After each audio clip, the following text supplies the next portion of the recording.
தமிழ்நாடு பாஜக தலைவராக இருக்கக்கூடிய நயினார் நாகேந்திரன் அவர் தான் ஆர்கனைஸ் பண்றாரு.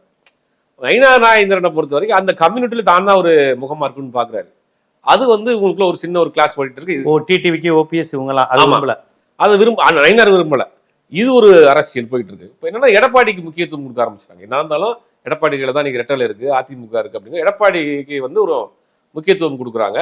அது டிடிவிக்கு ஒரு பெரிய ஒரு தர்ம சங்கடத்தை ஒரு நெருடலாவே இருக்கு. ஏன்னா அந்த கட்சி அமமுகங்கிற ஒரு கட்சி ஆரம்பிக்கப்பட்டது நோக்கமே அதிமுகவை மீட்போம், துரோகிகள் கையில் இரட்டைகள் இருக்கு அப்படின்னு சொல்லி ஆரம்பிச்ச கட்சி. இப்போ திமுக அதிமுக பாத்தீங்கன்னா கொள்கையில ஒரே கொள்கை தான். திமுக அதிமுக ஒரே தலைவர் தான், ஒரே கொள்கை தான். எம்ஜிஆருக்கும் கலைஞருக்கு ஏற்பட்ட ஒரு முரண்பாடு. எம்ஜிஆரை பிடிச்சவங்க அந்த பக்கம் போயிட்டாங்க, கலைஞரை பிடிச்சவங்க இந்த பக்கம் வந்துட்டாங்க.